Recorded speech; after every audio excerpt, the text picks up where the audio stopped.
good day and welcome to Media TV News. I am Victoria, broadcasting from Canada, and these are the top stories for today news.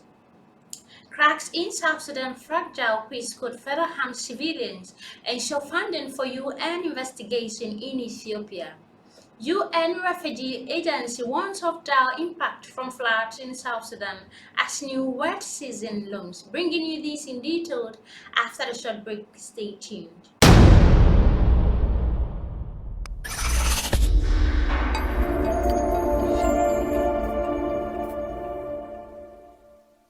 Hello and welcome back from that short break. Now, news in detail. Clashes in part of the unity and Alpanal state of South Sudan over recent weeks have resulted in killings, displacement, attacks against aid, and other abuses. These clashes between government forces under President Salva Kiir and the Sudan People Liberation Movement forces under first Vice President Riek Machar are symptoms of the multiple defection and fragmentation of the opposition that has followed the failure to enforce the security arrangement in South Sudan revitalized peace deal. The international community needs to maintain strong engagement to prevent further human rights abuses and deterioration of the humanitarian situation. In 2018, South Sudan wherein factions signed a peace deal that reduced violence in most of the country. Under the agreement, the two main opposing factions and other groups agreed to form a unity government and share responsibility for the armed forces. Suspended its participation in the peace deal overnight mechanism, citing continuous attack against invasions by government force and allied militia. President Kiir described the deployment as a crime prevention measure. Civil society leaders and diplomats have warned that these cycles of violent clashes and provocations could lead to renewed conflict. The United Nations Commission on Human Rights in South Sudan warns that nearly all the UN risk factors for atrocity crimes are present in South Sudan.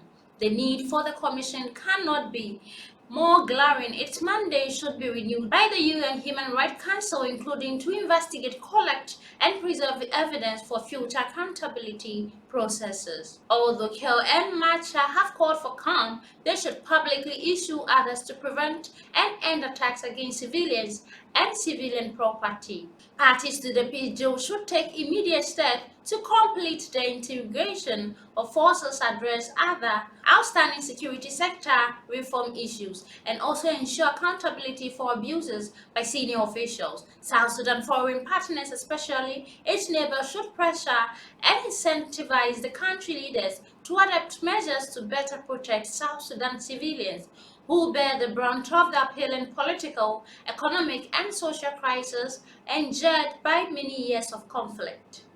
This is not the time to dull down international engagement, rather effort towards monitoring, reporting, and accountability are essential to keeping South Sudan fragile transition on track. Moving on to the next story, ensure funding for UN investigation in Ethiopia. The United Nations member countries should resist the Ethiopian government effort at the UN General Assembly Budget Committee to deny funding for new UN Commission, which was created to investigate possible crimes, war, and other violations in northern Ethiopia.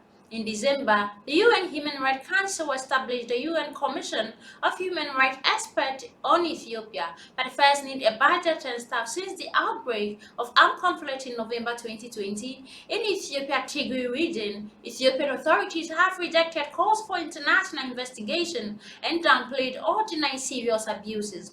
Now, with this apparent backing of Russia and China, the government is attempting to kill off the commission before it gets to work by removing its budgets and axing all proposed staff positions.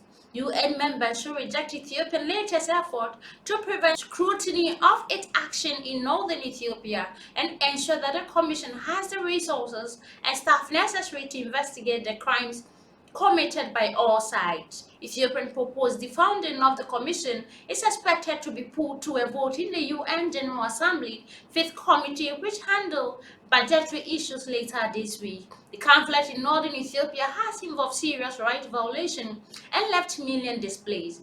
Credible report of serious abuses continue. The Fifth Committee also role is to allocate the funding needed for UN mechanism to carry out their mandated tasks. Yet Ethiopia and its allies are attempting to use the budget negotiation as a backdoor to visit and undermine decisions made by other UN bodies. In recent years, China, Russia, and allies have repeatedly tried to hijack budget discussion in an attempt to relegate human rights mechanism created by the Human Rights Council or General Assembly. State concerned about justice for victims of human rights violation in Ethiopia should push back against such effort to curtail funding for the Commission. Government concerned about the many victims of atrocities and other crimes in Ethiopia should get the Commission up and running, fully funded as soon as possible. Moving on to the last story, UN Refugee Agency warns of dire impact from floods in South Sudan as new world season looms.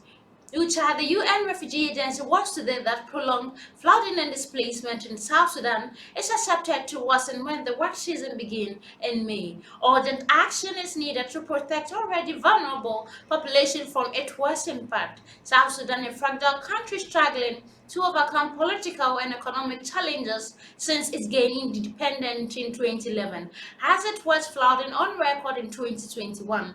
More than 835,000 people were impacted, according to the UN Office for Humanitarian Affairs. Record rainfall in the past 3 years and overflowing rivers have flooded thousands of acres of farmland in 8 states and prevented people from cultivating. Nearly 800,000 livestock are thought to have perished. This has discriminates the subsistence farming that most communities depend upon to survive and substantially worsen food insecurity. 33 out of 79 countries are badly affected by the floodwaters, which have not significantly subscribed since the last wet season. The impact are especially harsh on Jango Unity and Upper Nile State, where thousands of people have been displaced, while others are mourning in Light Ridge compound holding back flood water with monsters and plastic sheeting. The approaching wet season threatens to swamp extremely remote communities where residents are already surrounded by flood water. Such climate events will worsen in future as extreme become the more not the exception globally. Floods and drought are becoming more frequent and intense. Developing countries like South Sudan contribute the last to carbon emission but are disproportionately affected. During a 5-day visit earlier this month, he toured on Fagal, Malakal, Jamjang, and Bentu and saw the human impact of this flooding. He also traveled to the Yida refugee camp, which in polar opposite is in the grip of drought. Access to the most vulnerable population is a major impediment for humanitarian relief. Poor road infrastructure make it hard for external support to reach remote locations, such as Old Fangad, where the former airstrip is completely submerged and currently unusable for landing. Despite multiple challenges, residents have been extremely generous to those displaced by violent or hazardous weather events, often sharing the mere resources they have. However, they need sustained support to prevent devastating consequences. In Old Fangang, he met with twice displaced women in 70s ahead of the rains. One resident of Old Fangang said they need water pumps to build their compound. Heavy equipment is also needed to make sure study flood barriers and build moats to keep their livestock above. The UN Refugee Agency has provided plastic sheet, space and sandbag to help strengthen the flood defenses and is supporting families displaced to Malakal and other towns. This is where I end the news on Alena Media TV. I am Victoria and thanks for watching.